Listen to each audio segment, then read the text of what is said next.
இந்தந்த வேட்பாளருக்கு தான் வந்து நீங்கள் சீட்டு கொடுக்கணும், வேறு வேட்பாளருக்கு நீங்கள் சீட்டு கொடுக்கக்கூடாது, உனக்கு உண்டான தொகுதியும் இவ்வளோதான் சொல்லி ஒட்டுமொத்த விசிகாவோட கட்சியும் வந்து பார்த்தீங்கன்னா அது வந்து விழுங்கின மாதிரி தான் இருக்குது.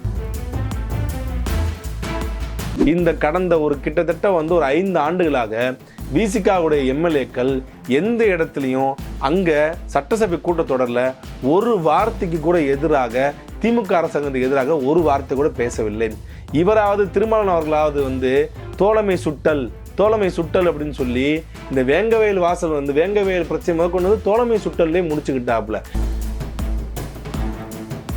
விசிகாவுடைய கட்சியின் கட்டுப்பாடானது கிட்டத்தட்ட வந்து பார்த்தீங்கன்னா 80% கட்டுப்பாடு திமுகவுடைய கட்டுப்பாடுக்கு சென்று விட்டது. முதல் முறையாக நான் சொல்கிற வேட்பாளர் தான் உங்கள் கட்சி நிப்பாட்டுன்னு சொல்லி இன்னொரு கட்சியை சேர்ந்த ஒரு தலைவர் வந்து இன்னொரு கட்சி தலைவர் சேர்ந்ததுக்கு வந்து பார்த்தீங்கன்னா சொல்கிற விஷயம் இதுதான் வரலாற்று முதல் டைம். அந்த மாதிரி தான் விசிக கட்சியை வந்து பார்த்தீங்கன்னா ராஜநாகமாக இருக்கக்கூடிய இந்த ஸ்டாலின் அவர்களுடைய வந்து கட்சியான டிஎம்கே கட்சி வந்து பார்த்தீங்கன்னா விழுங்கி கொண்டிருக்கிறது.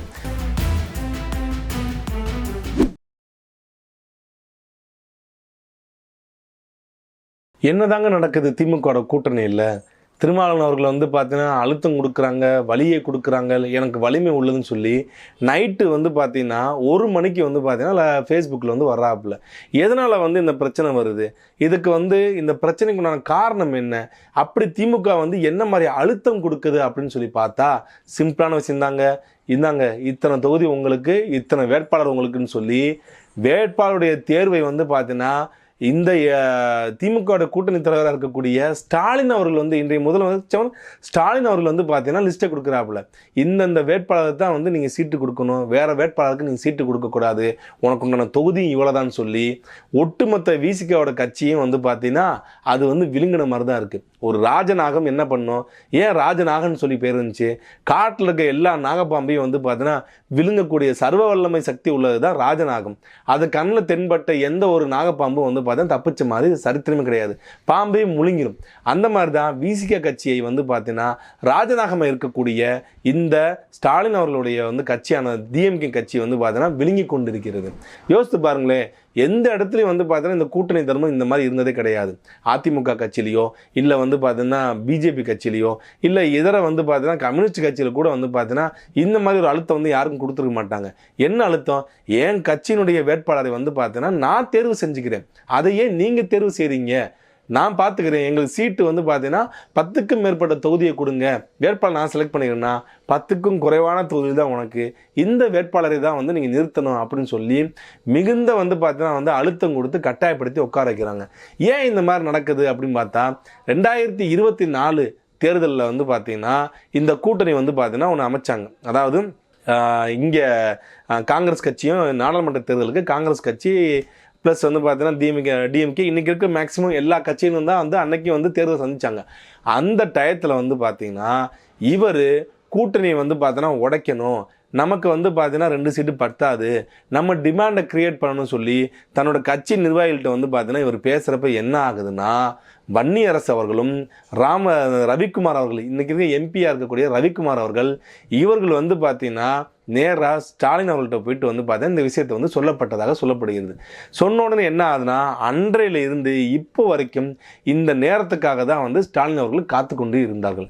எப்படின்னா இந்த கடந்த ஒரு கிட்டத்தட்ட வந்து ஒரு 5 ஆண்டுகளாக விசிகாவுடைய எம்எல்ஏக்கள் எந்த இடத்துலையும் அங்கே சட்டசபை கூட்டத்தொடரில் ஒரு வார்த்தைக்கு கூட எதிராக திமுக அரசாங்கத்துக்கு எதிராக ஒரு வார்த்தை கூட பேசவில்லை.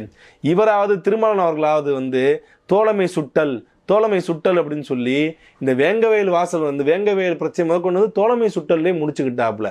ஆனால் அந்த தோழமை சுட்டல் கூட இங்கே சட்டசபையில் இருந்த எந்த ஒரு எம்எல்ஏக்களும் விசிகானுடைய எந்த எம்எல்ஏக்களும் அதை பற்றி வாயை திறக்கவே இல்லை. அதே போல தான் இந்த ரவிக்குமார் எம்பியாக இருக்கக்கூடிய ரவிக்குமார் வந்து பார்த்தீங்கன்னா முழுக்க திமுக எம்பியாகவே வளம் வந்தார். திமுக எம்பிகள் என்ன கேள்வி இருக்கிறாங்களோ அந்த கேள்வி தான் இவங்க. அவங்க வாழ்கன்னு சொன்னால் வாழ்க, அவங்க ஒளிகன்னு சொன்னால் ஒளிக. இதே மாதிரி தான் முழுக்க விசிகானுடைய கட்சியின் கட்டுப்பாடானது கிட்டத்தட்ட வந்து பார்த்தீங்கன்னா 80% கட்டுப்பாடு திமுகனுடைய கட்டுப்பாடுக்கு சென்று விட்டது. அதனால தான் வந்து இன்னைக்கு ஓப்பனாகவே வெளிப்படையாகவே இந்தந்த வேட்பாளர் தான் நிற்கணும், இவ்வளோ சீட்டு தான் உங்களுக்கு, இஷ்டம்னா இரு இல்லைனா கிளம்பிட்டேன்ற அளவுக்கு கொண்டு போக காரணம்னா அந்த விசிகாவுடைய அடுத்த 2ஆம் கட்ட தலைவர்கள் எல்லாத்தையுமே வந்து பார்த்தீங்கன்னா ஸ்டாலின் அவர்கள் தன்னுடைய கையில் வைத்துக் கொண்டார்கள். இதை ராஜதந்திரம் என்று சொல்வதா இல்லை நரித்திரன் தந்திரம் என்று சொல்வதா என்று தெரியவில்லை. ஏன்னா கம்யூனிஸ்ட் கட்சி வந்து எக்ஸ்ட்ரா சீட்டு கேட்டால் அதை வந்து காங்கிரஸ்லேயோ இல்லை தன்னோட சீட்லேயோ வந்து எடுத்து கொடுக்கலாம். ஆனால் அதுலேயும் வந்து பார்த்தீங்கன்னா திமுக விசிகாட உண்டியிலிருந்து எடுத்து அங்கே கொடுப்பது தான் வந்து பார்த்தீங்கன்னா இங்கே பேசும் பொருளாகிட்டு இருக்கு. அவருடைய கூட இருக்கிற முக்கியமான நிர்வாகிகள் வந்து பார்த்தீங்கன்னா திருமாவளவன் மேல் விசுவாசமாக இருக்கக்கூடிய விசிக நிர்வாகிகள் மிகுந்த மன அழுத்தத்தோடு தான் வந்து இருக்காங்க.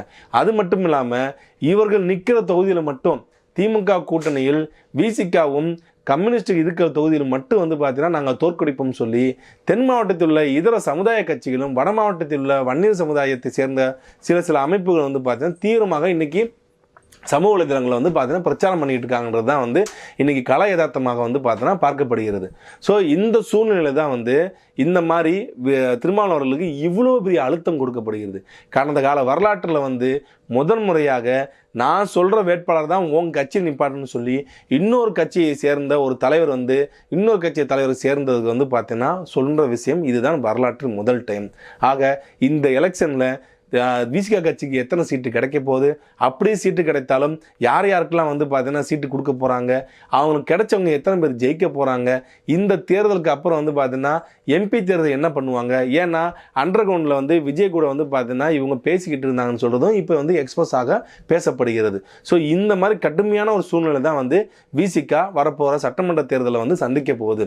ஆனால் அவருடைய வெற்றி வாய்ப்பு எப்படி இருக்குன்னு தெரியாது. ஏன்னா வேட்பாளர் வந்து பார்த்தீங்கன்னா தேர்வு ஸ்டாலின் அவர்கள், தொகுதியின் தேர்வு ஸ்டாலின் அவர்கள். அப்போ தன்னிடம் இருக்கின்ற ஒரு கட்சி வந்து த்ரெட்டன் கொடுக்குதுன்னு நினச்சிச்சுன்னா அந்த கட்சி வந்து ஜெயிக்க வைக்கணும்னு நினைப்பாரா, இல்லை அந்த கட்சி வந்து ஒன்றுமில்லாமல் போகணும்னு நினைப்பாரா? இதை வந்து பார்த்தீங்கன்னா மக்களாகிய நீங்கள் தான் முடிவு செய்யணும். நன்றி, வணக்கம்.